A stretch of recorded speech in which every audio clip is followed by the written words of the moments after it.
Welcome to our presentation on ovulation inducers, led by Professor Yasin Tayem, MD, PhD. Today, we will explore the mechanisms and applications of various ovulation-inducing agents, providing insights into their roles in fertility treatments.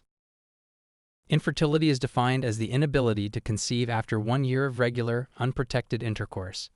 Common causes include PCOS, idiopathic factors, prolactinoma, anovulation, hypogonadism, and Klinefelter syndrome. Understanding these conditions is crucial for effective treatment. Aromatase converts androgens to estrogen, which provides negative feedback on FSH and LH. Letrozole, an aromatase inhibitor, is the drug of choice for anovulation in PCOS and idiopathic infertility. It reduces estrogen levels, removing negative feedback and inducing ovulation. Clomiphene is a selective estrogen receptor modulator, SERM, that acts as an estrogen antagonist in the ovary. It removes negative feedback on FSH and LH, inducing ovulation.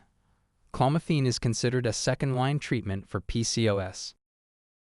Comparing clomiphene and letrozole, clomiphene is a second-line SERM, while letrozole is a first-line aromatase inhibitor. Letrozole is associated with fewer multiple gestations, less ovarian hyperstimulation, and fewer congenital malformations compared to clomiphene. For infertility due to PCOS or idiopathic causes, letrozole is the drug of choice, with clomiphene as a second option.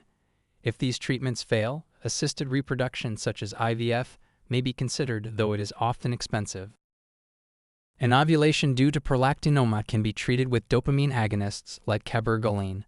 Dopamine naturally inhibits prolactin, which suppresses GnRH, FSH, and LH. Cabergoline helps restore normal ovulatory function. In cases of infertility due to hyperprolactinemia, cabergoline is the recommended treatment. If conception still fails, assisted reproduction techniques such as IVF may be necessary, though they are costly. Commercially available gonadotropins, produced via recombinant DNA technology, are expensive. RFSH induces follicle development, while RACE mimics LA to induce ovulation. These are critical in fertility treatments. Assisted reproductive technology, IRT, involves a structured procedure. RFSH is used for follicle stimulation, followed by ACT for ovulation induction. The process includes oocyte retrieval, fertilization, and embryo transfer, supported by progesterone. RACE is used to induce spermatogenesis in men with hypogonadism, taking 8 to 12 weeks for effectiveness. This treatment is essential for restoring fertility in affected individuals.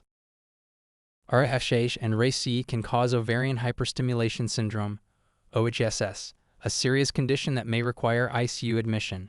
These treatments also increase the risk of multiple pregnancies, necessitating careful management. Key takeaways: PCOS is a leading cause of infertility, with letrozole as the preferred treatment.